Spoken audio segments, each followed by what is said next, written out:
disturbances in the U.S. Okay, we're recording now. And third, after that, we can link to the other things which we have not covered in as much specifics as we might from the syllabus. So those are our three topics for today. But China and you here are welcome to come in and participate actively on any of these. As I was just saying to Alan, what he said on the romantic nationalism was valuable, not only about Germany and Europe, but about framing the European contribution in a global context, which was better than a European or Westerner could have done. So thank you again, Alan. And that kind of, and so Kiji, your visiting perspective, I mean, your fresh eyes as you are here, you see things in Chicago, you see things in the West that we don't as clearly. And so giving us some of your intuitive reactions of how it's different or surprising is helpful to talk about and to say, why is it surprising? Because that illustrates powerfully some of the intuitive differences that may or may not have been articulated in our theories. And that's how we develop some of the ideas of scenes at the beginning. That said there's something wrong with people who just talk about one amenity, like just a movie house, or if they talk only about production and they don't talk about consumption, something's very wrong. So it's that feeling that we need to go beyond the past analyses, which is driving a lot of our new thinking. Okay, so that's our introduction specifically as an invitation for Kiji and others with non-Western backgrounds to help articulate some of what's more specific in the U.S. with these in Chicago with these urban disturbances, and then second, to help incorporate, if we can more explicitly, global variations, including China, the rest of the world, along with the West. All right, so if that's our agenda for today, why don't we start with our two student presentations. Madison, would you like to lead off? Sure. I guess I'll go ahead and share my screen.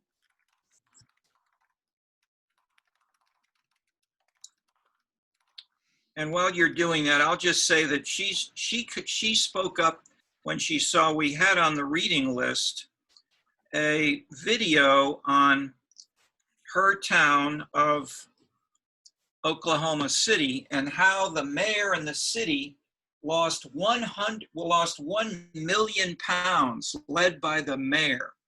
Okay, so she's seeing that has now gone much further, and please do tell us about it. But you, the students, do take a look at the video as well on obesity and how it's a parallel study to the sister potato in China, of changing what would seem to be a fundamental lifestyle orientation. How can fat people take off weight? Ha, can't be done. Well, the mayor did it in Oklahoma City. But Madison, tell us more.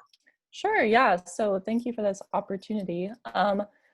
First of all, my internet is pretty bad, so if I start getting really choppy, feel free to mute me. No big deal.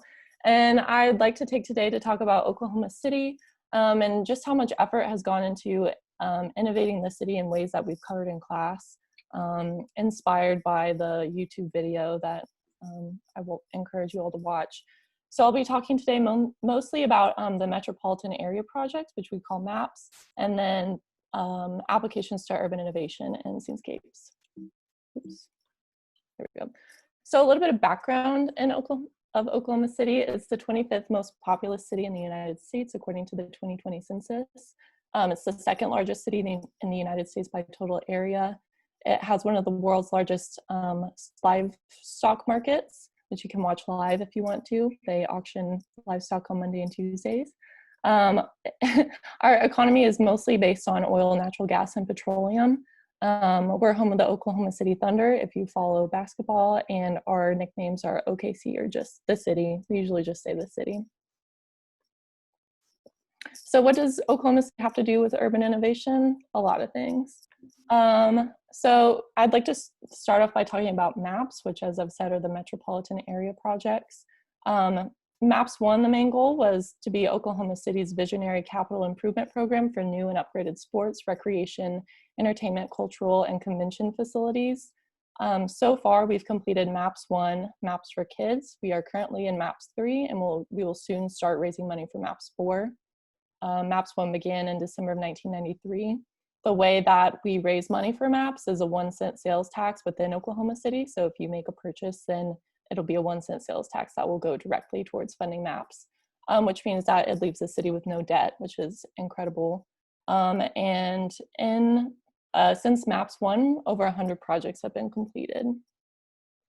So just talking about a couple of those projects for MAPS 1, this is the Oklahoma City Riverwalk, or the Bricktown Canal, but we usually just call it the Riverwalk. There's lots of things to do. It's multi-level, lots of things to soak in there and experience.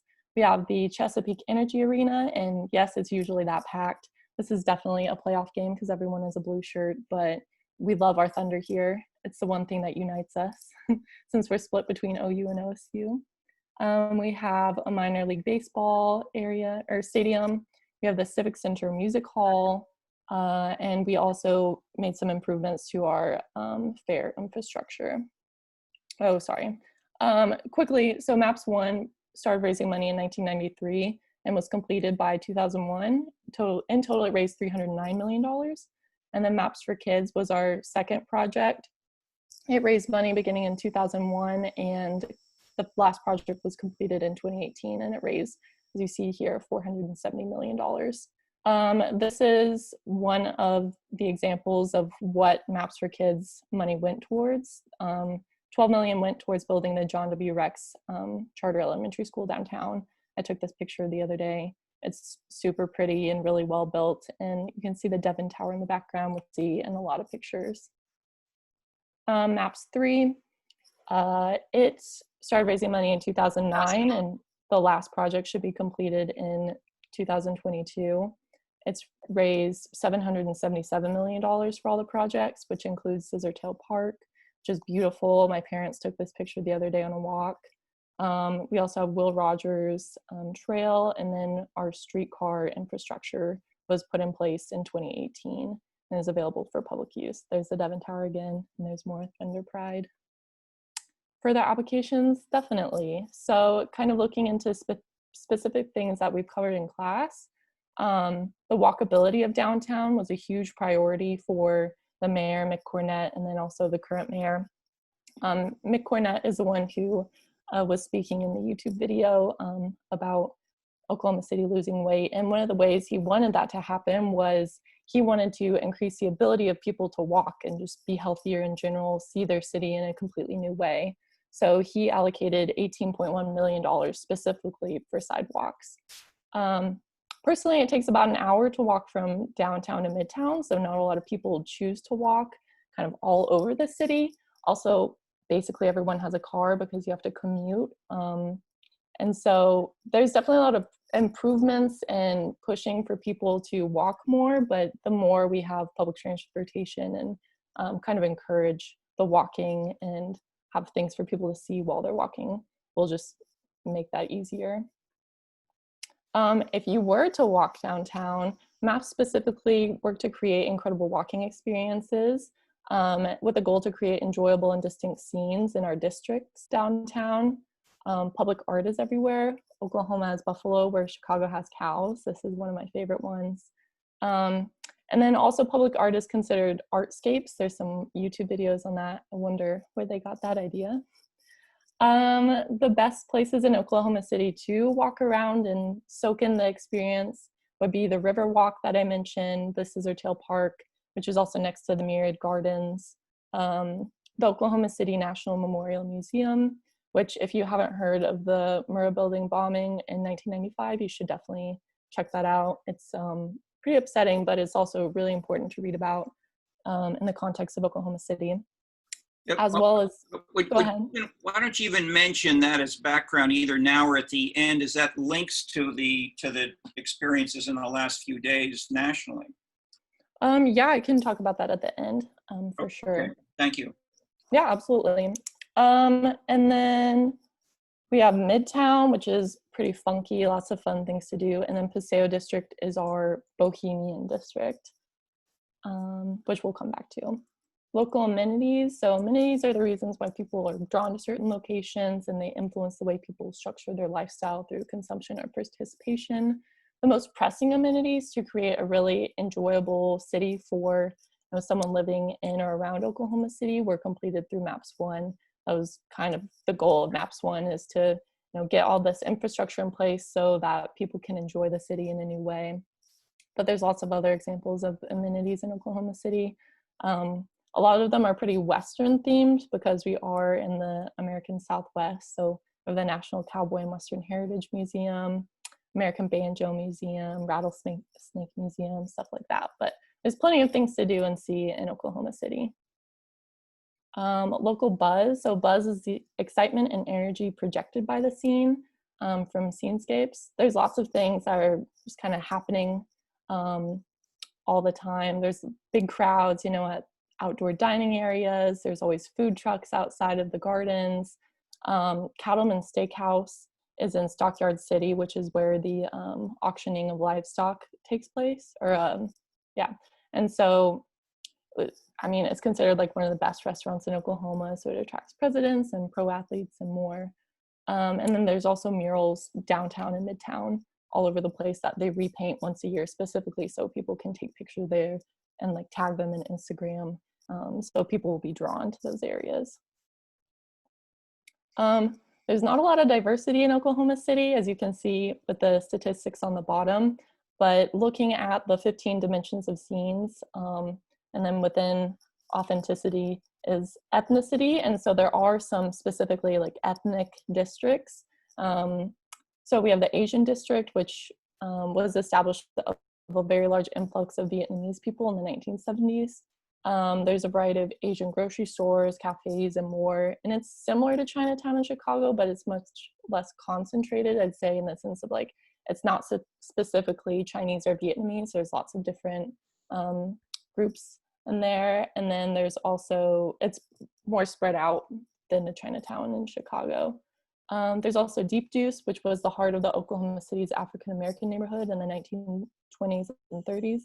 I don't know if I'd necessarily say it's like that now, but it's still considered Oklahoma City's historic jazz district, where music legends Jimmy Rushing and Charlie Christian were born, as well as the author Ralph Ellison. If you haven't read The Invisible Man, you definitely should, especially right now in these current times. Here are some pictures of the Asian district. Note the Asian writing, I guess, to kind of like fit into that ethnic kind of thing. So this is at the entrance of what is considered the Asian district on 25th and Classen. And then this is Deep Deuce. There's some like funky, new, modern places to eat and hang out. And you can see the Devon Tower in the background as well. But there's lots of jazz clubs in Deep Deuce and stuff like that. It's a fun place to hang out. And then finally, Bohemia in Oklahoma City. Bohemia is something we've talked a lot about in this class. And our Bohemian area is the Paseo Arts District. Looking at scenescapes, I would agree that it values self-expression and charisma, but it values locality a little bit more than I would expect just from any Bohemian area, and that a lot of the goods and wares that are sold are specifically focused on like being proud of being from Oklahoma. Like a lot of stuff will say like Okie or Oklahoma or be in the shape of Oklahoma, which I find very interesting. It's home to over 20 galleries and 80 vibrant artists, all within walking distance of each other. They make it very clear on the Oklahoma tourism website that you can walk all over Paseo. You can see the Spanish Revival architecture here. And then also from the OKC tourism little pamphlet, it says that it has a bohemian vibe that will instantly charm you. And visitors love exploring on foot, and it's this exploring the scene on foot, which I think is really interesting language that they choose to use. And then finally, the Paseo Arts Festival attracts over 60,000 visitors every year, which is, they expect to have the same amount this year, even though they've moved it to September instead of the summer. And then, so what specifically would you like me to bring up about the Murrah building bombing? Probably most people in the class don't know about the bombing at all. So maybe just 1 minute, it's a description in terms of linking it to the events this week. Yeah, so the Murrah building bombing occurred on, I believe, April 16th of 1995. It occurred at 9:02 in the morning. We have a big memorial downtown on the site of where the bombing occurred. It was the largest act of domestic terrorism in the United States to date, and it attacked specifically the federal building downtown, where there was actually a lot of civilians and not necessarily federal agents who worked there who passed away.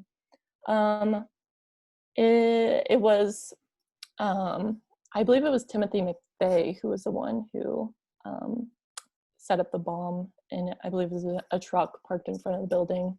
And the memorial itself is really beautiful. I'm kind of tearing up thinking about it because it's specifically built so that you can walk the entire length of a pool of reflection, like a reflection pool, and just think about the events.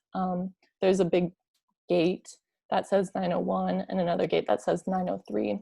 And so the 901 represents what the world was like before this event occurred, and the 903 represents, how our nation changed immediately after, and the pool represents 902 of when the bombing occurred. And then there's a bunch of seats that represent everybody who passed away, which included a lot of children because there's a daycare. And of everybody who passed away, there was only 5 survivors.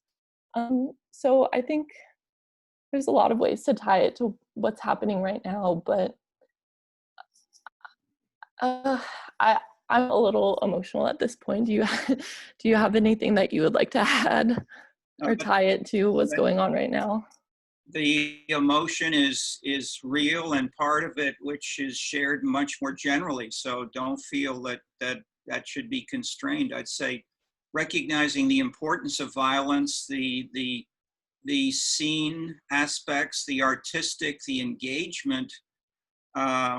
Emotion is one of the most important links between the specific physical constructions, the people, the citizens, and the civic groups and leaders. And the fact that we're in the middle of a presidential primary and elections period is a central part of what's going on in each statement by each mayor, and by the silence or the statements from the White House or others, and as well as internationally, and of course channeled by the media, social media, general media, etc. So all of this is valuable. Questions anyone has about OKC? This is a great presentation. Thank you. Yeah. Also, if you think of questions later, I will drop my email in the chat, and you're welcome to message me. Anyone have a comment or question? Yes. So my question is, it's not directly about OKC, but about like your experience of applying scenes analysis to, I'm assuming you grew up, you were born and grew, okay, of OKC. Like, did it provide like new insights, or did it sort of make you lead to like new findings about your own city, like, like change your thinking, stuff like that? Yeah, I think that's a great question. So I grew up in a suburb just outside of Oklahoma City, but spent a lot of time when I could downtown. I'd say that it's changed a lot, even in my lifetime, with maps, and we're all pretty proud of, how accessible it is now. I would say that especially looking at scenescapes, like reading scenescapes and then applying it to my city, I feel like very proud of all the work that we've done, but I also think that there's still a lot more to do. It's especially also going to school in Chicago and having the accessibility of the CTA and just being able to get around the city. I think that it's still a flaw that people can't walk and easily get from one place to the other and require a car. But I don't think that's an easy change, and I think that will be like a big infrastructure thing. Like, for example, you can't get from the suburbs into the city without a car, whereas in Chicago, it's pretty easy to get from the suburbs into the city through the CTA or Metra. So I think that, again, we have a lot of work to do, but I'm proud of how much we've done so far looking into maps and applying scenescapes. But I do recognize that we do need to become a more accessible city for people who can't necessarily, have a car, or there's just a lot of things to do. But that's a really good question, and I encourage anyone to try to apply scenescape theory to their own city. Yeah, just to probe briefly, and Soo-Yoon, I think that your question is excellent, because Madison, as you can see, knows a lot of this and knew it before she took the course. So I guess a broader way to ask it was, how much were you sensitive to the kinds of issues before you had the course and before you read Scenescapes? And or has your perspective changed from reading, or is it just given you a few labels? That is, you can imagine that if people were only talking about cattle and beef restaurants, maybe they don't think about the idea of the scene. But as you pointed out, the term scene, and you have many examples that could be right from the book. On the other hand, what I'm just asking the same question. How much were you, and you sense people generally in Oklahoma City, sensitive to Bohemia and the like, with the festivals, with walking, with taking off weight, or is it more from the course that you became more sensitive? So I'm asking the same question, just if you want to distinguish between what you brought and what you picked up from the course, because this is an interesting question to generalize to all of you to think about. I would say personally, before the course, I was not particularly sensitive to a lot of these things, especially growing up just outside of the city. I think if I had lived downtown or midtown, it would have been a little bit different.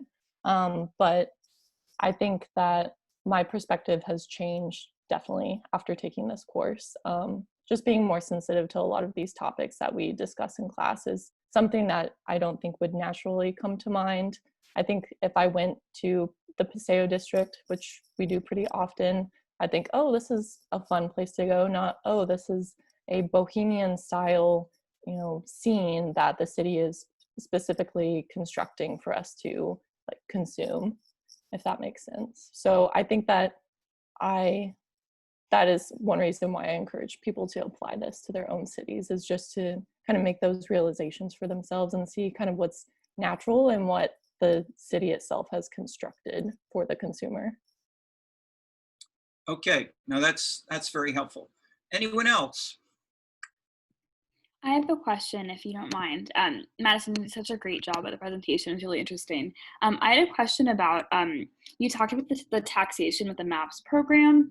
And I was just, after watching the video, it seems like the MAPS program has really come to redefine Oklahoma City and kind of create this, this it's like a new sense of culture that's emerged from this, which has been like pretty remarkable to see. But I was like, what is the general reaction in terms of like citizens knowing that they're participating like directly in this taxation for this specific program?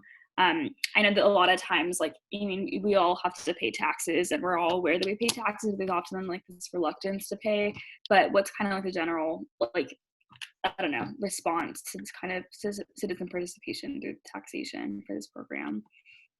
Yeah, that's a super great question, and thank you for the kind words. I'd say that I'm not sure off the top of my head what the percentage. So when we, like, the citizens of Oklahoma City vote to pass MAPS, they vote to be like subjected to this tax.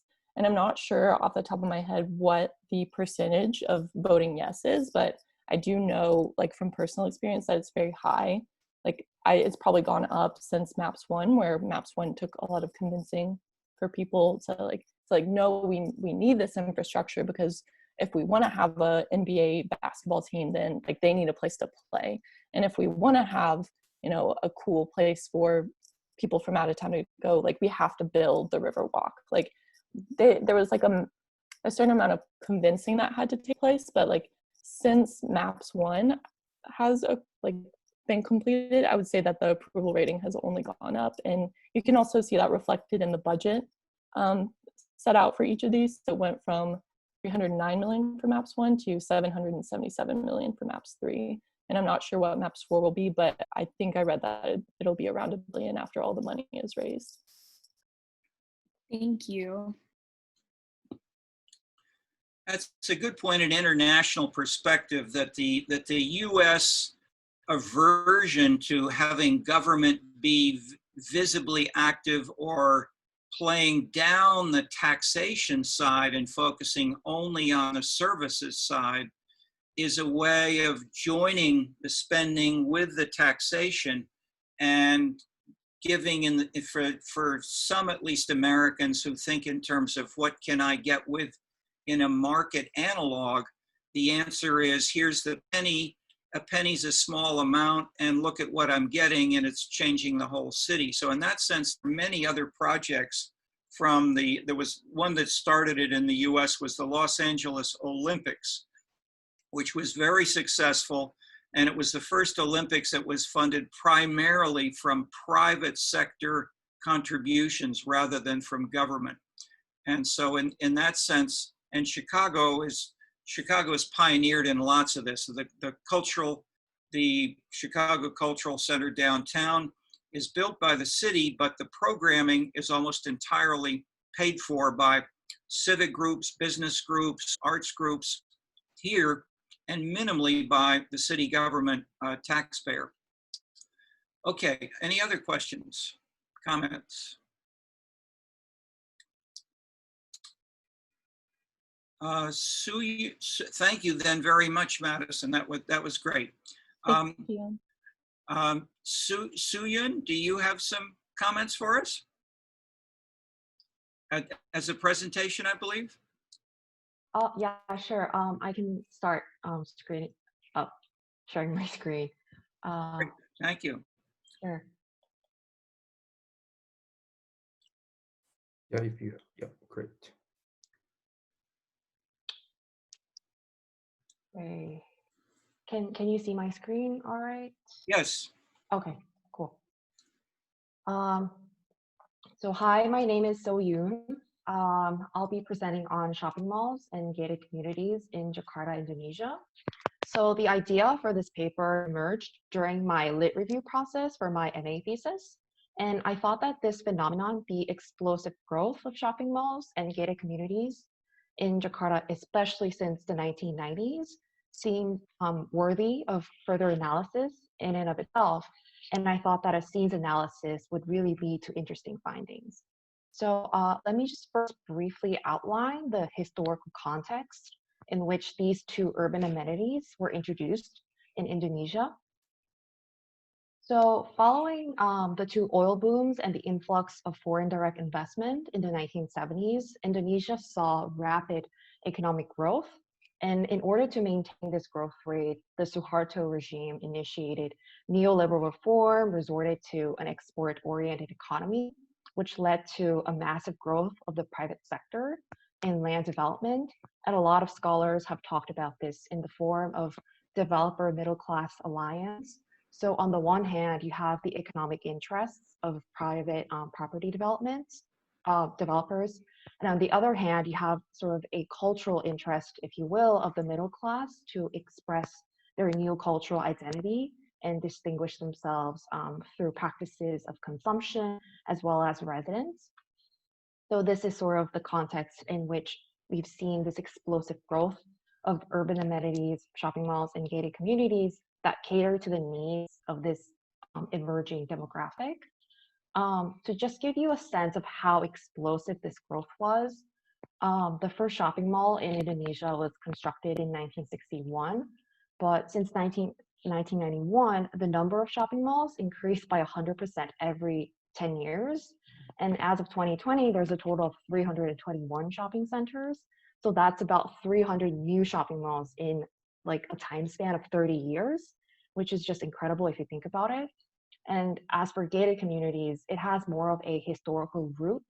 So during the Dutch colonial era, it was usually inhabited by Chinese Indonesians who were a wealthy ethnic minority. So they had a need to express their local identities by living in a gated community, as well as a need for security because they were often made the target of violent attacks by other ethnicities or classes. Okay. So at this point, you might be wondering, so what is the point of all of this? Why should we even care about gated communities and shopping malls in Indonesia? So my tentative answer to that would be, and sort of my research goal in this paper is to demonstrate how shopping malls and gated communities collectively contribute to the consolidation of a middle class scene in Indonesia's contemporary urban environment, especially since the 1990s. Like in my view, I think the embedded meanings of these two amenities as two novel social spaces in Indonesia are related as sort of a place of middle class identity articulation, if not shared. So my analysis is to really uncover these different strands of meanings and trace how they've materialized into places of identity articulation. So let me just give you a flavor of like what this might look like in my paper. So this is an excerpt from an ethnography done by the Dutch scholar Lizzie van Leeuwen. It's based on her fieldwork from 1998 to 2003 in Bintaro Jaya, which is located in southern Jakarta. And it's one of the new like modern suburbs that were really growing after the economic growth of the 1970s. So let me just quickly go through the excerpt. When Sissy felt dissatisfied with her role as housewife and mother, which was usually on particularly stressful days, she would take me to Pondok Indah Mall, a 40-minute drive with a little luck from Bintaro Sector 9. Our local utilitarian plaza, Bintaro Mall, where we shop for provisions and incidentally caught a movie or fresh vegetable juice, would not do as a proper outing on such a day.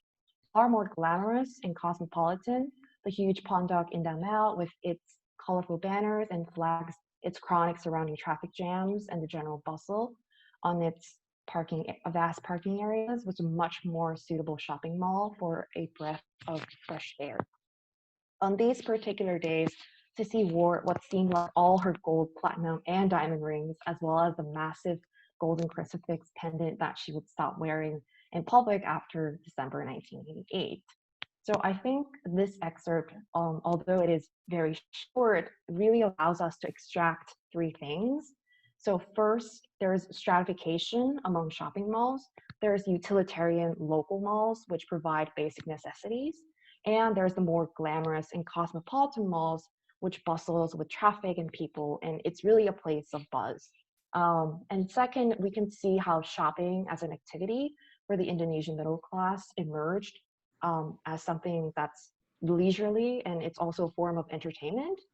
And finally, as we can see from Sissy's choice of wearing all her extravagant jewelry, it's also an opportunity for self-expression and exhibition of a certain class identity. For gated communities, I won't read the excerpt, but to just give you the gist of these, the first one talks about the Lippo Group. Oh, the second one talks about the Lippo Group, which is one of the major Chinese conglomerates in Indonesia's private property development sector. And their goal in constructing these gated communities was both to seek from these amenities profit, but also to have their inhabitants adopt, a modern, cosmopolitan, consumerist, whatever you call it, lifestyle. So they would consume the products that the group manufactures and sells in the shopping malls. So you can really see how gated communities and shopping malls kind of complement each other as amenities and really fuel the growth of a middle class identity.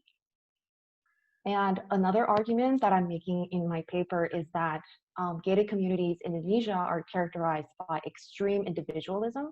So in the first excerpt, you can see how they don't even know their neighbors and they're really isolated in their units. So this author was sort of critiquing the term gated community as inappropriate in the Indonesian context, or so we should maybe use like gated residential units or something that doesn't really implicate community. But otherwise, I think that this extreme individualism sort of fuels a need to express identity more publicly, and the shopping malls they provide an avenue to do that, and that sort of explains maybe the explosive growth of both amenities in urban Jakarta. So I just wanted to illustrate a little bit how the class readings have informed my thinking about this very subject matter. So I would say my major inspiration comes from Bourdieu and Adorno and Horkheimer. So I'm citing another work of Bourdieu, Algeria 1960, in which he talks about modern housing in terms of not just a transformation of residential choice, but also it comes with a complex, whole complex of practices and representations and a fundamental shift in lifestyle. So it really kind of imbues in its inhabitants a new worldview. I think that's very relevant to my analysis of gated communities and the classic piece Distinction, in which Bourdieu talks about social origin, class, education, as well as cultural capital. I think it's very much relevant to how I'm thinking about this matter. And last but not least, we have Adorno and Horkheimer, who wrote about the cultural industry. And we can sort of see this dynamic in the earlier excerpt, the Lippo group, about how developers and these conglomerates or businesses are sort of manufacturing culture as a means to, I guess, advance their interests. And the middle class is kind of, although like these developers are responding to the need of the middle class, but there is, I guess, room for contention if this need is really emerging organically from the middle class or really manufactured from the culture industry. So I think these are really core sort of insights that I've gathered from the class readings, and hopefully will delineate clearly in my paper. So all of this reformulation of previous findings, as well as my own sort of analysis, really boils down to 3 explanations. I don't know if I have time to go into detail into the 3 segments, but it's the 3 dimensions that constitute the symbolic meanings outlined in scene theory: legitimacy, theatricality, and authenticity. And based on the insights from Bourdieu, Adorno, and Horkheimer, as well as Sawyer, who talked about individualism and cultural identity as foundations for civic efficacy and building forms of public engagement, I think these 3 can be contending or potential or maybe distinct explanations behind the explosion of shopping malls and gated communities in Jakarta. So that is the end of my presentation. I am happy to entertain any questions, open to feedback. So yeah, thank you. Okay, questions, great. Discussion. Yeah, please, Madison. Go ahead, Madison. Yeah, so that was extremely interesting. Thank you so much for sharing with us. I guess I don't know if I missed this, or I just have a quick clarifying question. So do you see the shopping malls as like Oldenburg's conception of like the third place? Like, are people socializing in the malls whereas they're not, they're like individual and like kind of in their own space in the their houses? Yeah, you could say. Yeah, I didn't really explicitly bring up that concept in my discussion, but I think you can definitely see it as a third space, especially, and there's been a lot of work that talks about interactions in shopping malls, but I think what needs to be flagged here is that shopping malls have been constructed as it's a public space, but at the same time it's delimited. And I don't bring this in the excerpt, but in the ethnography, it also talks about how the middle class, when going into shopping malls, are glad that the poor people can't enter the shopping malls. And, like you would judge that by, what they're wearing, their demeanor, whether, they own an automobile, etc. These kinds of, I guess, class identification factors, if you will. So you could say that it's a third space, but it's not open for everyone, I would say. And there's private guards or security guards that's guarding these modern like malls. And there's been also an extensive sort of research on shopping malls in Jakarta. I think it was in 2018, and it really classified like shopping malls into 3 categories, I believe. So there was like the local mall, the modern mall, and the classic mall. And they kind of did a study on the demographics of the shoppers, and they found like a very big difference in educational levels, as well as other indicators of class that differentiated the shopper demographic in the modern classic mall from the local mall. So I think it is, you can apply that concept, but I think you have to understand how extensive this boundary imposition is, and like in the context of Jakarta and also the emerging middle class. But thanks for bringing that up. I can maybe include that a bit more explicitly, yeah, in my own paper. So, yeah, thanks. Thank you. That's some really fascinating insight. Other comments or questions? I'm just really interested in the concept of like loitering and like loitering as a crime in the US, which as far as I can tell means like being somewhere and not spending money. So it's like I'm kind of curious to hear about like kind of yeah, some of like the implications of like being in a place where someone is like expected or not expected, I don't know, in the US, I think is often expected to be spending money versus like a public square or plaza or something that doesn't have those same connotations perhaps. Oh, that's an interesting, yeah, that's something very interesting to think about. I haven't looked into the specific activity of loitering per se. This may be a purely like US concept, like I don't know. But at the same time, if you think about, sort of public spaces in the global south, not just Jakarta, but Manila and like other places or cities in Southeast Asia, I think there is a sense of the private public space, especially like even in green spaces or public, parks or plazas. And I think it's very much to do with sort of, there's the whole like who has the right to the city, fighting like contentions for that kind of discourse. So when the middle class sort of began to see sort of the ramifications of rapid economic growth kind of bleeding into environmental, pollution, they've called for, construction of public spaces, especially green spaces. But at the same time, that's kind of occurred by the eviction of, informal settlements, street vendors, or, people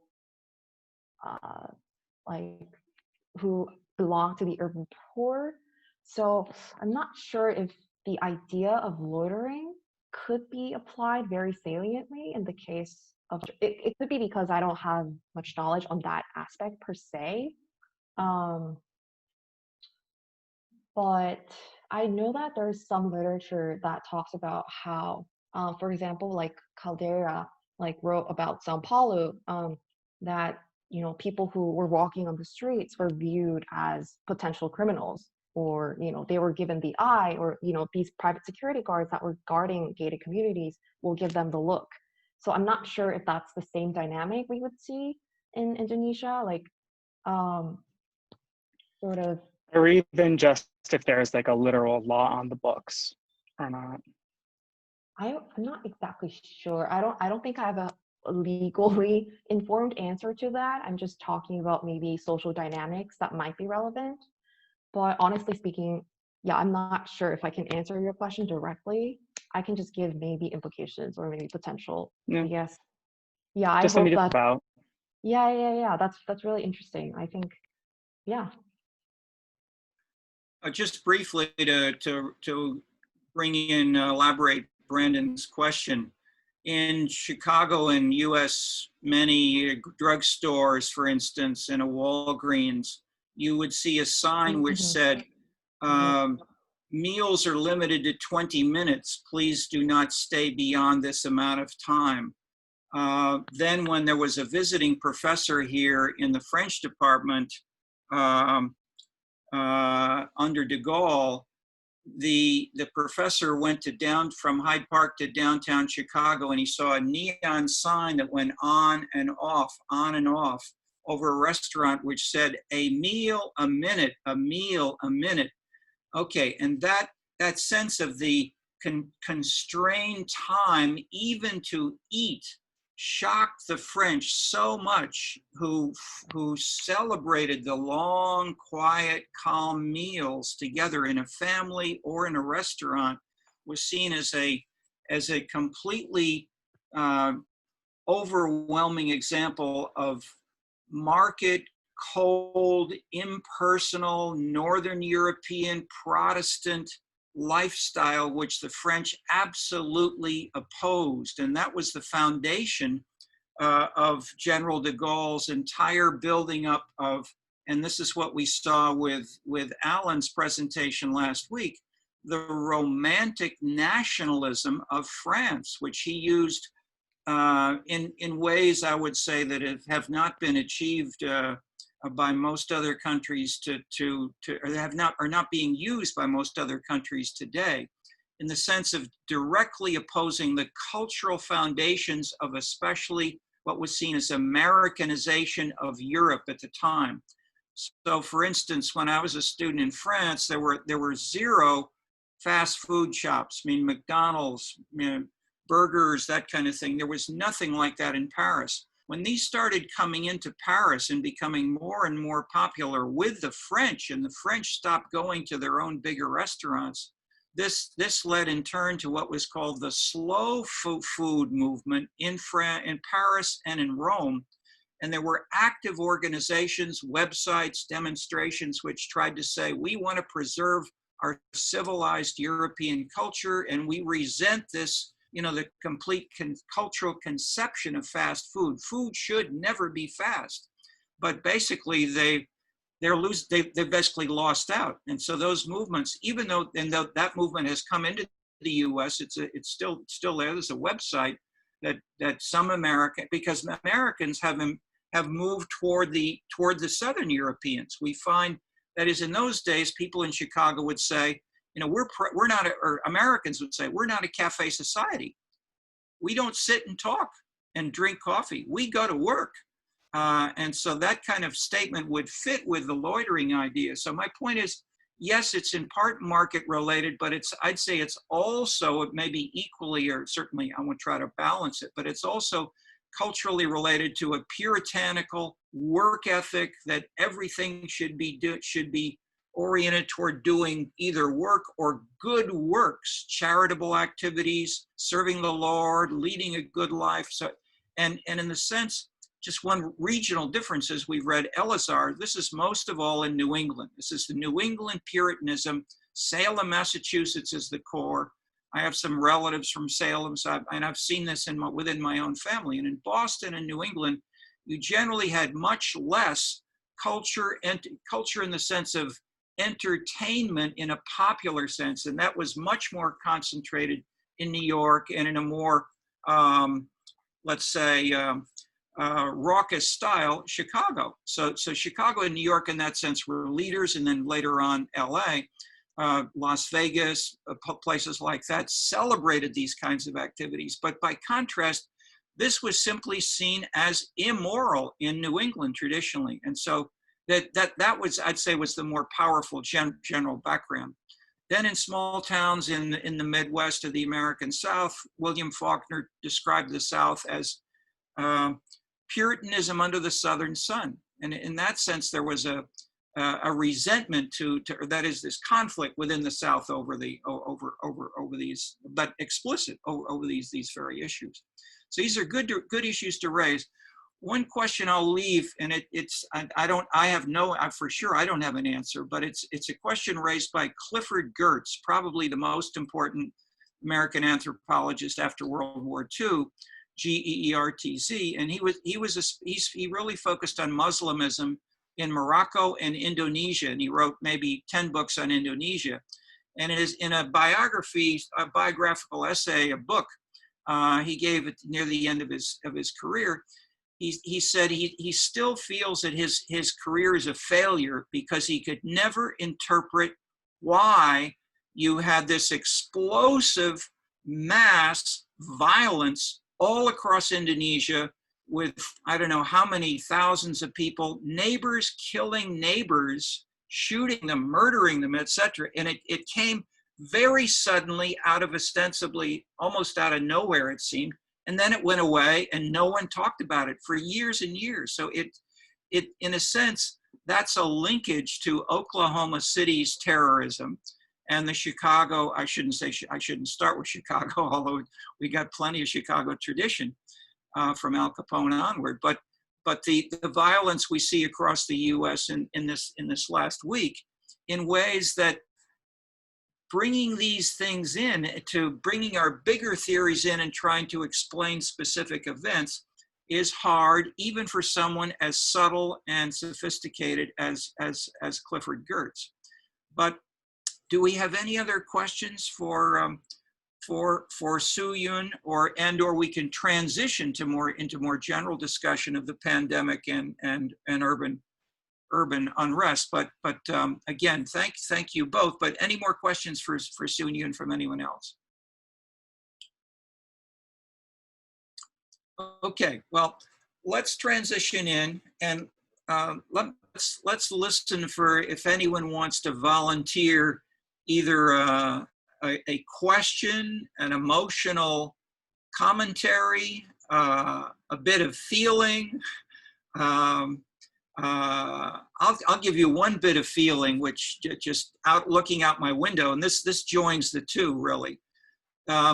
One street which has marked Chicago's important history is called Cermak Road. And why is it called Cermak?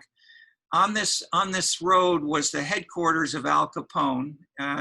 Corner of Cermak and Michigan Avenue was called the Lexington Hotel, and Cermak was the founder of the Cook County Regular Democratic Party organization. And before him, there were simply local ward organizations, mainly Irish but Polish, many different ethnic groups. He put them all together in what's now considered clearly the most important, the strongest local political party in the United States, is Chicago. And it really crystallized with him in 1931 when he was elected mayor, and in 1933 when Roosevelt was elected. And Cermak went to Miami to celebrate with Roosevelt, and Cermak was assassinated in the open car. No one found who did it, but the City Council of Chicago felt that they knew who it was, and they renamed the road in front of Al Capone's headquarters Cermak Road for that symbolic reason. It goes right into McCormick Place, and as I look out over McCormick Place from my window right now, I see a huge heart, a symbol of love, which looks down on anyone inside McCormick Place or coming to it, because this is the largest location where thousands of beds are being prepared for people if it is necessary for the pandemic virus. So my point is, death is an underlying theme for Cermak, for Al Capone, and the virus, at the same time that the heart is transforming and joining the sense of love and concern that others feel for people who may be suffering inside the repurposed McCormick Place, if it comes to that, as a massive hospital. But at the same time, it's an ambivalence and a conflict among these emotional themes. So I cite that to say that the emotion that one can feel realistically in Oklahoma City, in Indonesia, and in Chicago, or now Detroit, cities across the U.S. from Salt Lake City to Washington, as well as the global suffering, which we're all going through around the world. These are things which as a sub-theme, we've explicitly discussed the arts as part of placemaking, but why are the arts powerful and why are they surfacing now? And I asked in part because I was not studying the arts at all as a social scientist until the last 15 or 20 years. And it's because, and I've started seriously because mayors and cities have started doing this seriously, like Oklahoma City, like Chicago and others. And then if we look at why are the cities starting, these are driven especially by the decline of the traditional political incentives, the traditional incentives of jobs, contracts, material payoffs for political workers who are your staff, who get you elected, have been labeled immoral. In China, you can be hung. Same as Frederick the Great. When he became the head of Prussia, he found his staff were taking bribes, and he said, everyone in Prussia in my government must embrace my religion of Calvinism, and you will be hung if you are caught taking bribes. So in that sense, the degree to which, and this is the largest issue internationally, globally for local governments. It's an urban innovation to be so concerned with the moralism of political reform. And I would link it in turn to the spread of egalitarianism around the world, that as you have leaders who are more and more responsive to citizens, they have to pay attention to what the citizens want, not just what the party leaders or the unions want, because mayors traditionally in most of the world were appointed by the national governments, not elected from bottom up. So as that has spread, such as in Colombia, Latin America, you have the election of these new mayors who are highly populist in a new way. And in Korea, they had appointed mayors until about 20 years ago. And with the election of new mayors, you had an explosion of what people initially talked about and criticized in Korea as corruption. But within a few years, that turned into massive efforts to reform. And so we have battles over reform, corruption, local autonomy versus national, all going on simultaneously. And then add to that the pandemic. And so you have whose policies are working well or better for the pandemic? Huge question. I'd say nobody knows at this point, but that is, at least we don't have any coherent analysis. But we're surely in the next few years, we will have more and more data and more people analyzing this kind of thing. But one Chinese team member, just as an example, is Carrie Wu, who in the last week of April, less than a month ago, conducted a survey of 20,000 Chinese citizens and asked them how much trust they had in the national government, how much trust they had in the local government, and how confident were they of the pandemic co-virus activities that were being pursued by the local and the national government, and thus linking that to trust. What do you think he found in terms of the difference between the national government and the local government? And think about the West or think about China. Anyone from China want to propose or guess what he found? And okay, that is, did trust go up or down? And was it higher or lower at the national level or the local level? That's the narrower question. I guess probably they have a higher trust on national government compared to the local government. Yep. And would you want to turn on your video, or is it? Yeah, okay. So I guess they will have a higher trust in national government compared to local government, and probably higher trust after the COVID-19 thing. You're generally right. There was a slight increase from something like 42 to 45% in the national government. How about in the local government? What would you think would have changed in the local government trust? I think it will be increased a little bit as well. The opposite. It went way down. That was I would say that's the surprise, that the local government trust dropped hugely. Even so, national government increased a bit, but it was already higher. But the local government gets lots of negative criticism, as in Korea, as I mentioned, about corruption, about non-responsive services. And in this case, it was interesting because this is clearly there's a paper by Dali Yang, our political science China specialist here, on how the Chinese are addressing the corona pandemic. And his basic answer is the local party officials in each city have been the key decision makers. Now, I don't know how extensive the data is to support that, and it's in progress for analysis, as I'm mentioning. But I now mention this as well, second, because this is generally the opposite of the West, and especially the US. That is, in the US, most citizens have much more trust in their local leaders and less trust generally. Well, long before Trump, before Bill Clinton, before others, most Americans trust their cities, like Oklahoma City. You heard that implicitly today. Citizens trust their local officials much more than Washington, D.C. So in that sense, the contrasts in these policies and where and why what works, quote unquote, is complicated because it's not as if one policy will probably work everywhere. That is, Germany and Sweden. Germany has cut its industrial production by 0 through this entire pandemic.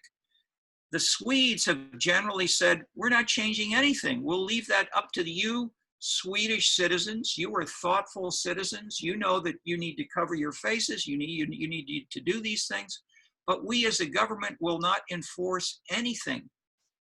And so Sweden and Germany are one extreme. The other extreme, you have the Southern Europeans, where you may not leave your house in Milan or Rome unless you have, official and authorization number. Police will arrest you if you leave your home. But instead you have people blasting out their loudspeakers out of their windows to sort of show solidarity with it, try to recreate a primary group of people who can hear your speaker and wave out the window. So there's a sense of sociability, solidarity, which is Southern European in its traditional style. So my simple point is there are big differences locally and internationally in what people feel and want, as well as what the governments are doing. And it's the combination of those that need to be analyzed to understand what policies may or may not work and where and why.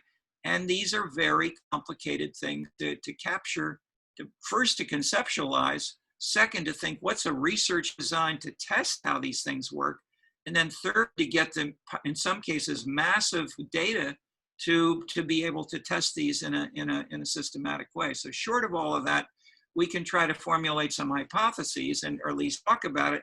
So let's do that a little bit now. Any thoughts on either the pandemic or the arts, but especially addressing the urban unrest in the U.S. and Chicago? If any of you want to raise a question or comment.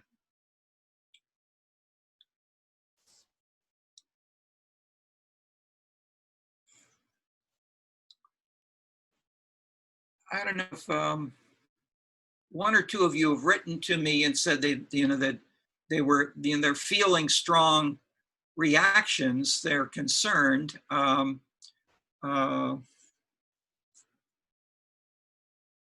And I guess one way is to say, what have we read? What lessons can we adapt from the course? And I mentioned the importance of the arts in public context, in public space, the importance and role of the emotions.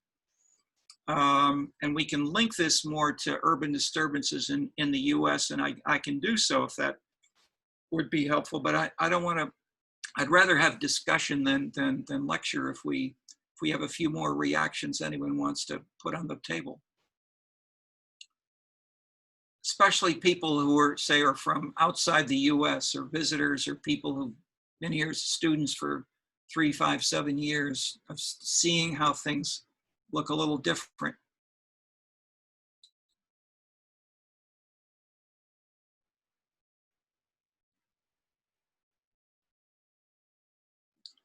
Santiago? I wanted just to go back to the idea of the local governments in general in Europe being more like popular after like events like. Santiago, can you click on your camera? Oops, sorry. I thought it was already. Yeah, okay. your voice is okay, just not your image. Can There you we see go. me? Thank you. Okay, perfect. And like I'm here in Colombia, in Bogota, and I found it very interesting. Like there has been like a kind of struggle between the mayor of Bogota and the president about like the way we should treat the pandemic, or whether we should promote like focus more on the economy over like the health issues. And the mayor of Bogota, which is a bit like anti-smokers in that like Bohemian trend, she came up with a program of like changing Bogota, changing mentalities in Bogota. And she's not from the traditional big families here who have a lot of political power, which usually has been the case for mayors in Bogota. But Peñalosa was a bit more like conservative, and whereas she's like openly LGBT, and she's like she represents a much more progressive vibe. And like what I find really interesting is that in our case both the mayor and the president have like benefited a lot from the measures they've taken in the pandemics, even though like there's a big degree of informality and staying home measures. They have like very big impacts on the workers that do not have a job, official job, because they can't get access to government aids. But what I find really interesting is that both Claudia Lopez and the president Ivan Duque have benefited from like more popularity, even though like the measures are affecting the population a lot, and like there's a lot of misery. And I don't know like how that is affected by like the cultural vibes and the cultural explanations.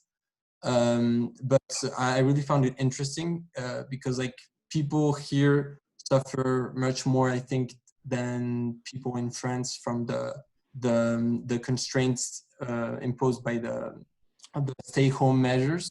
But they support the government more than say Macron is now supported by the citizens in France. So I don't know like what explains that, but it's like I think it's like there's lots of different variables, and it would be interesting to try to know why. So I'm just like putting that on the table. Okay. Now, what one big point which is very important, which you've made with the three different cases, or four really: U.S., France nationally with President Macron, national government in Colombia, and local government in Bogota, is that you've addressed the political failure or success as perceived by the citizens, and that's a major theme in the course. Not to see the action in isolation as a performance by the leader, but to look at how it's interpreted and responded to favorably or unfavorably by citizens as endorsing a particular kind of orientation. And that's really critical, as much of the studies have shown of especially African Americans and protests from the 1960s onward, when these became more and more important. That is, just let me sketch very briefly some of the strong evidence here, and then we can elaborate as you see fit. But in the American South, we had, even after the Civil War, the Ku Klux Klan and others became active, and they led citizens to be very cautious, quiescent, and to still be under white controls in many respects. And they were afraid to vote, even though they may have had a large number. This changed as Martin Luther King organized nonviolent demonstrations in the especially 50s, 60s, early 60s, and in 1965, the Civil Rights Act was passed. That changed things hugely. But the one critical point I'm making was, how was that passed and why did that change the US entirely, and the South in particular? And the answer was by choosing theatrical locations for nonviolent protest. So a particularly angry anti-demonstrator kind of police chief was known to be in Selma, Alabama. And so the protesters would go to Selma and he would bring out his branding iron used for cattle and say, I'll use this on anybody who comes in, showing it to the television in that sense. And so this kind of very, if you will, disrespectful, non-egalitarian style, which horrified the great majority of the American citizens who watched this happen on television, which was new at the time, had a huge visible information spread. This horrified Americans in Seattle, Washington, Minneapolis, Oklahoma City, and this would become clear to their representatives and their senators in Congress. And that in turn led the majority of Americans to say, we back Martin Luther King, even if the political leaders in the South do not. And that led to the national passing of the Civil Rights Act, and in turn, the National Guard or other national officers forcing the president of the University of Alabama or Georgia to admit African-American students and so forth. So the background was national, but what I'm saying is, and so in this case I left out, but let me add quickly, bring back in. Why was Martin Luther King so successful in confronting the branding iron?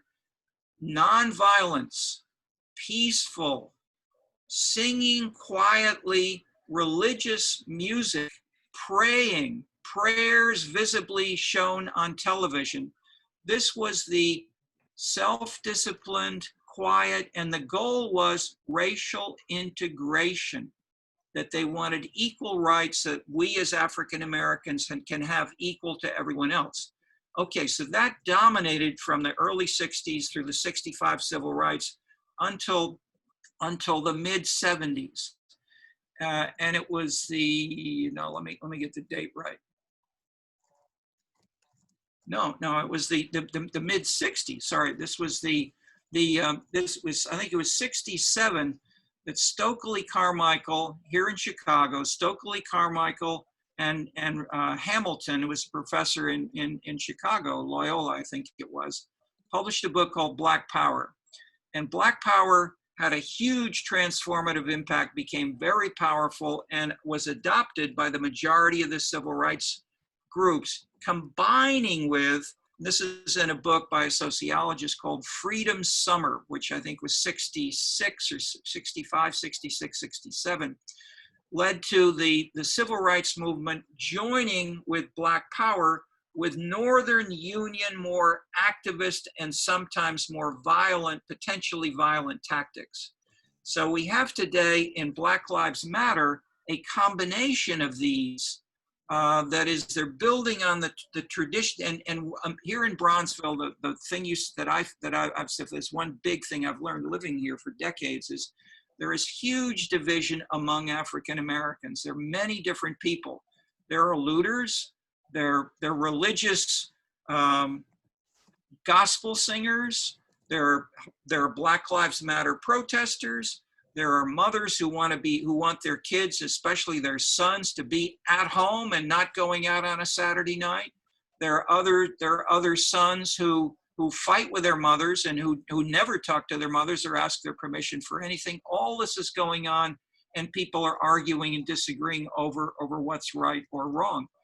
And there are very few people in the middle. That is, if you take the simple measure of, are you in favor of more or less racial integration, African Americans are at the two extremes. They're not in the middle. And Obama and Tony Preckwinkle are integrationists, if you will. Stokely Carmichael and some others are more Black Power separatists. And so we have these kinds of themes all going on mixed in with the media coverage and I'm pointing out, of course, the different mayors. So the election of black mayors was then critical because black power became more dominant politically with the election of mayors in Detroit, Gary, Chicago with Harold Washington. These mobilized African American citizens, 20% of whom used to vote. They went up to nearly 80, almost 90% turnout in voting at the time of the new black mayor being elected. The first time a black mayor was elected, it was highly confrontational in cities like this. However, 1 or 2 elections later, it went back to where it was before. And so so the question then arises, how and why does this mobilization occur? And I would answer the arts. The touching of emotions, the ability to formulate a political, emotional, symbolically powerful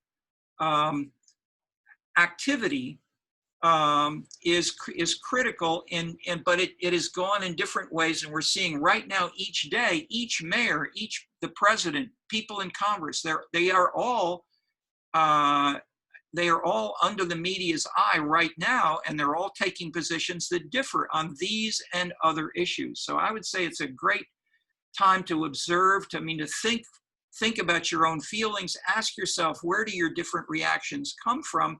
How do they fit with one or another of maybe the 15 scenes dimensions or any other checklist that you want to add, which includes your own feelings as distinct from those, and where and why do these work in ways that we can interpret what we're seeing around us and match that with what we're feeling inside of us and what we're learning perhaps in the course.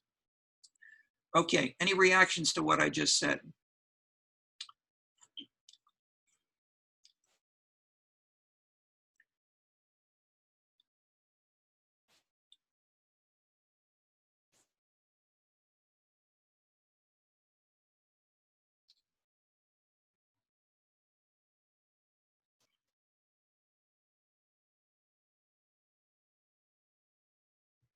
The role of violence, just a footnote, violence is stronger in the American South. It's an old Southern tradition. Gentlemen Southerners fought duels into the 1920s. You still have the sense of honor and dissing or disrespecting in the South as a major kind of value to be maintained. If you were dishonored or your family is dishonored, you must take compensation or respond to that in some way, even if it's 1, 2, 3 generations longer. The opposite theme, and this is Daniel Elazar, the opposite is that each individual transaction should be looked at in its own terms. This is the Wall Street stock market. This is Trump's book on the art of the deal. And the New England moralist is, you should not kill ever. You should think morally, and we should try to find ways of working out an egalitarian solution through conversation and compromise. So we have within the US these 3 deep, fundamentally opposed ways of doing politics. They define different rules of the game altogether. And you get mixtures of them within different neighborhoods, different cities, and then you get, say, the mayor of Atlanta is not considered a potential vice presidential candidate. So how she is handling this in a tougher, it's interesting that she's been tougher than most other mayors across the US. And is that because she's appealing to a national potential voting leadership, voting group as for leading her policies or not? Who knows? So interesting points all. We are, okay, just let me pose for any last comment or suggestion from anyone. We will continue next time.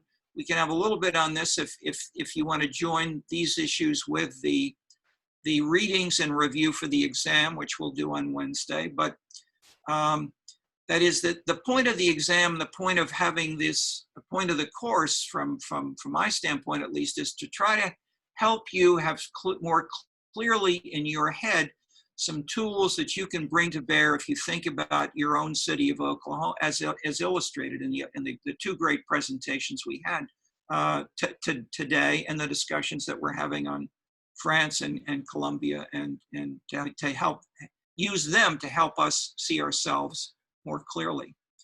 So thank you all, but let's continue this. We'll continue this on Wednesday, but feel free to use any discussion board items to post, send us email. We'll look forward to more. Okay. Thank you. Bye-bye. Alexandra Peak asks, is the final exam cumulative? Yes, the final exam is cumulative. It will cover all sections of the course and the presentation discussions in our online sessions, which are available on YouTube. If you missed them, you can still review them right now. I think that's what you mean by cumulative. Is that right, Alexandra? Yeah, okay, good. Any other comments or questions? Thank you. So Thank you. I just wonder how Malcolm X, or the early Malcolm X, who was part of this Nation of Islam, speak to the three cultures, expounded by Elazar, and how it fared in today's United States. I read James Baldwin, The Fire Next Time, and there was the last paragraph of this letter to his relative is quite interesting. I mean, relating to what happened these days. And he was invited by the leader of Nation of Islam to the south side of Chicago, I guess, and he had a dinner with that. Maybe Elazar, I forgot the Elijah. I mean, Elijah Muhammad. Elijah, yeah, and he has an interesting conversation with these people who championed separatism rather than integration, and I think that's a big part of narrative at the time. But I don't know how this fared today, and how this affected some people who may have a different way of envisioning Black, fate in the United States. No, I would agree with you entirely. It's very important right now, and it's what I referred to as Black power or Black separatism, and so it became more powerful in general with Stokely Carmichael, but it was there earlier, as you pointed out, with James Baldwin as a writer, and Malcolm X as the leader of the Nation of Islam. How does this in turn link with the sources in the American South? I would say completely directly that this is political opposition attacking the legitimacy of slavery. That is, it's the slave background that Elazar talks about as the distinguishing main pattern of governance of the American South, which was top down. Slave owners dominate slaves. And so former slaves, African Americans, oppose the whole legitimacy of the slave system. And you have the rhetoric today in Black Lives Matter and in some African American officials. Jesse Jackson will talk both ways, in multiple ways, but we'll discuss how the oppressive problems that we have are a residue of slavery. So as I suggested, that today in the US, the deepest political and social cleavage remains the Black-white divide, and its origins are in feudal Europe. Even though we are not feudal and we're not Europe, that background goes back hundreds and hundreds of years.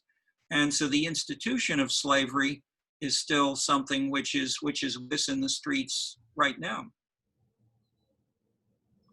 Now it's not, now that, I mean, that's a 2-sentence answer. We can go into, how much has that changed since the 60s? How about affirmative action? How about all these other programs that are stressing equality?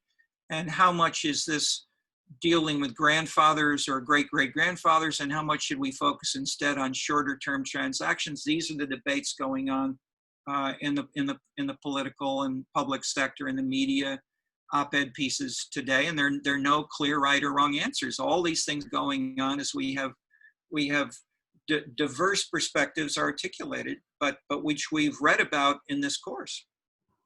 So thank you for asking and posing that answer. But I mean, the simple answer, it's Elazar, and if I can add, before the Black anti-slavery example, the most important political manifestation was Huey Long, who became, I think, the governor of Louisiana, and he was a white Highlander. That is, he was a small landowner from Irish Protestant background, and typified by Elvis Presley and others who were small, poor land owning whites who lived and who farmed themselves, who were not plantation owners. They did not have slaves, but nevertheless, they were in a majority among the whites. And so he in the 1930s, I guess it was elected and was a very popular,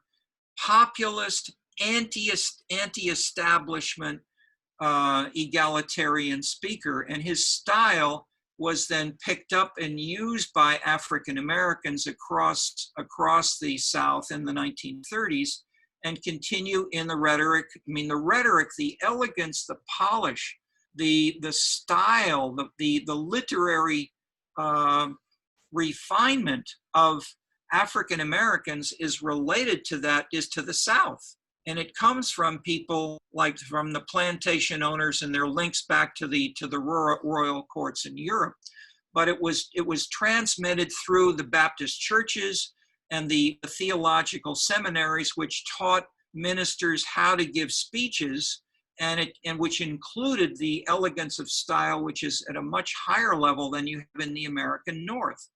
So the Forrest Stewart has very nicely documented this, in the shouting matches between the police and the gangs and the street people, the loiterers, the homeless in Los Angeles, and the same thing, and in a number of confrontations there, as well as around the airport when they were expanding the LA airport. These kinds of things he has textually beautifully articulated in his sociological writings, showing the teasing, ironic, humorous elements, which I showed you in Fellini, which I showed you maybe or maybe not in Wagner, but in ways that are totally ignored by the white police. And we get that today. I just try to I just try to make subtitle to a video by Jeremiah Wright. He made a very controversial speech, but if you look at the speech in total, it just resonates with so many people. And I mean, Black theology is a part that is quite amazing. I mean, they have huge popularity among the Blacks in some church. I visited Trinity Church on 1905th, maybe, yeah, far in the south, and San Sabina Church, headed by Father Slater. These just tell the others briefly who Jeremiah Wright is. Yeah, I made a subtitle to that video. I think there's no one who made the Chinese subtitle to that 6-minute speech. He was controversial because his speech was taken out of context, and Fox News made mountain out of molehill, saying that he is anti-American, and he is he actually chaired the ceremony of Obama's marriage. I mean, Obama spent a lot of time in that church, partly to gain some support from him. in the South Side for his community organizing. And that speech, I can show you a little bit. It's fiery, it's very typical Black theology with lots of comments on history. And I mean, I can think of no other better example to illustrate the speech. I made the English subtitle for the moment, not the Chinese one, but I would try to. So did you see this in Chinese media or on Fox News or where? No, I did a study on Obama's book. I taught students Obama's memoir, Dreams from My Father, and there was an episode about him. So I thought that speech was quite thought-provoking. I mean, I can show you. But the speech is thus maybe 20 to No, not God bless America, God damn America, that's in the Bible. Prior to Abraham Lincoln, the government in this country said it was legal to hold Africans in slavery in perpetuity. Perpetuity is one of the University of Chicago words. That means forever. From now on. When Lincoln got in office, the government changed.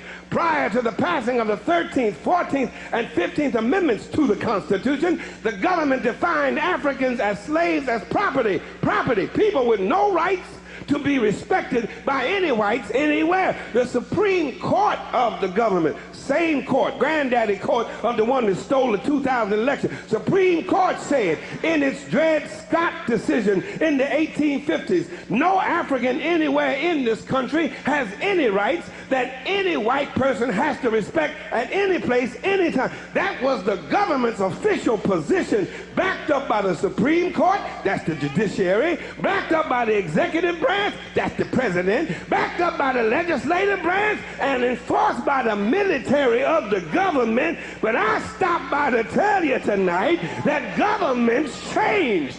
Prior to Harry Truman's government, the military in this country was segregated. But governments changed prior to the civil rights and equal accommodations laws of the government in this country. There was back segregation by the country, legal discrimination by the government, prohibited blacks from voting by the government. You had to eat in separate places by the government. You had to sit in different places from white folk because the government said so. And you had to be buried in a separate cemetery. It was apartheid American style from the cradle to the grave, all because the government backed it up. But guess what? Governments changed. Under Bill Clinton, we got a messed up welfare to work bill, but under Clinton, blacks had an intelligent friend in the Oval Office. Oh, but governments changed.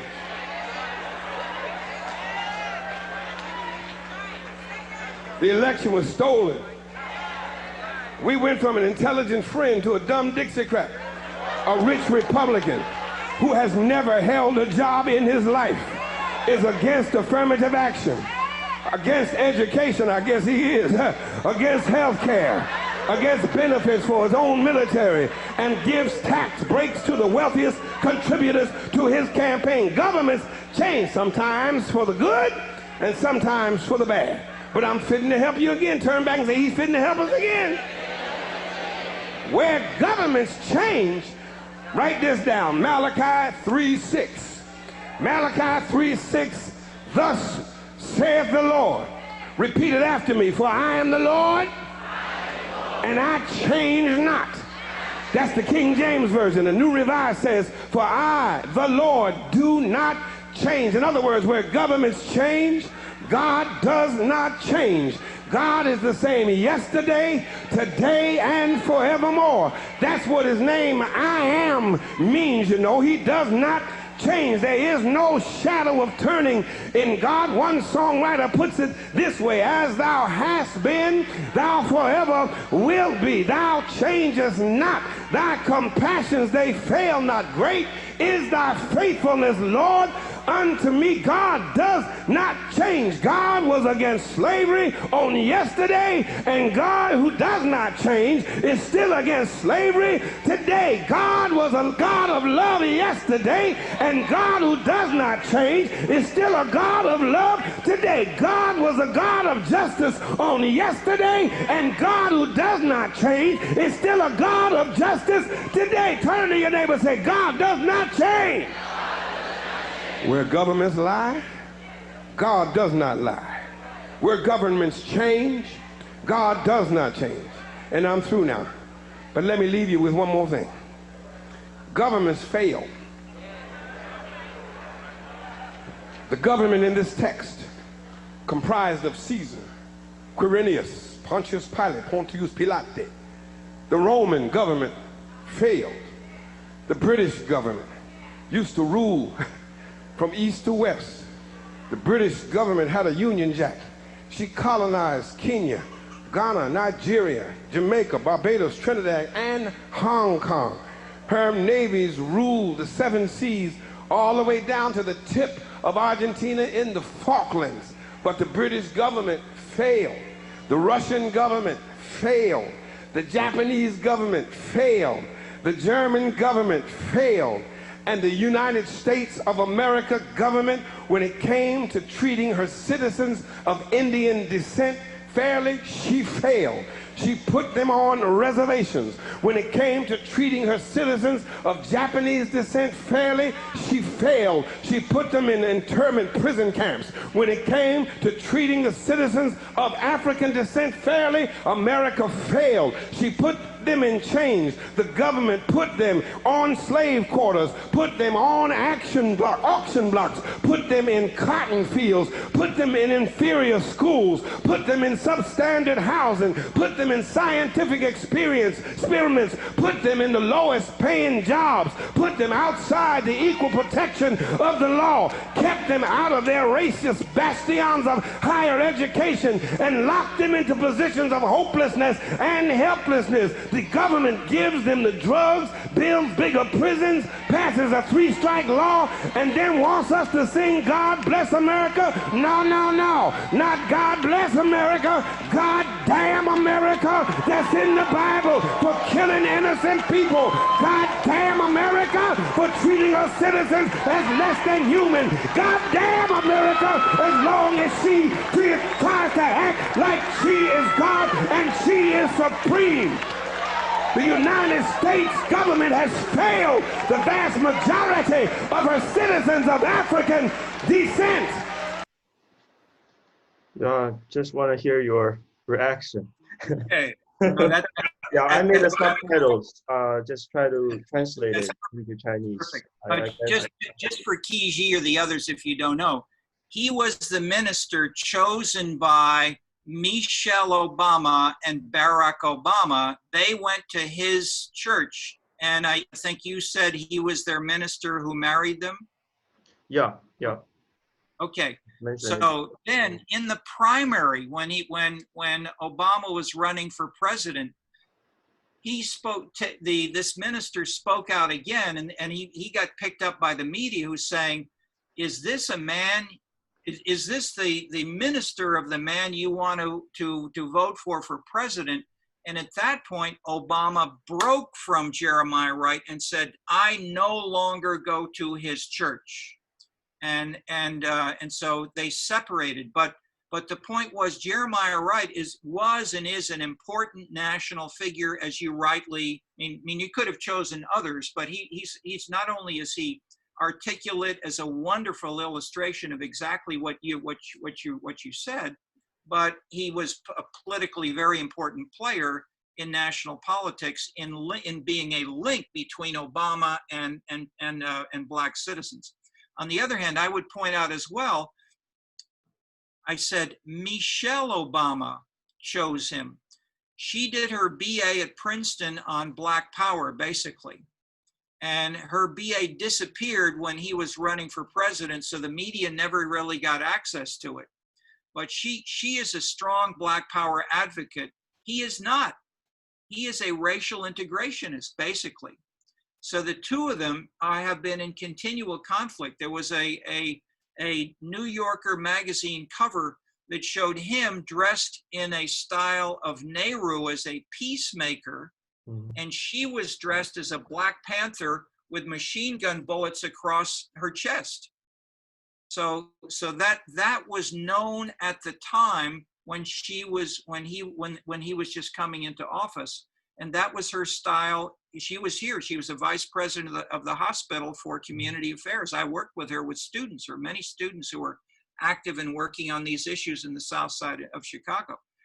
But the point is, she was the one who brought the family to Jeremiah Wright, and so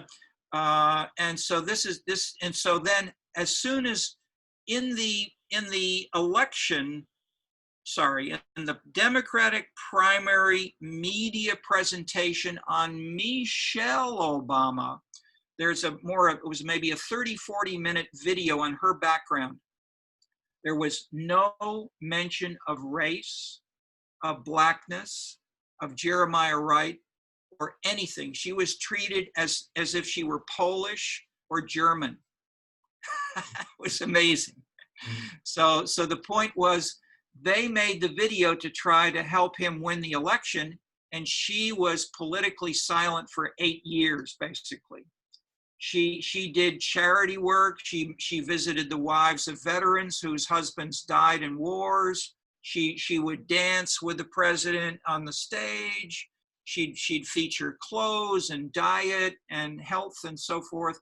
Nothing about her politics, but she's a very smart lawyer, Black power political activist, and people knew that well in Chicago, and who knew more about it. But so in that sense, Jeremiah Wright, and this is not just two people, it's not one couple, but it illustrates my point that these two positions are fundamentally opposed even within the same family, even though they can be married, and they have remained married.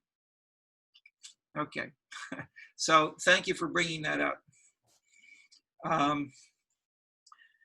Okay, any other things that we should talk about? Anything from Kiji in particular? I didn't call on you in person, but anything you want to add to this that we should more generally maybe feature on Wednesday?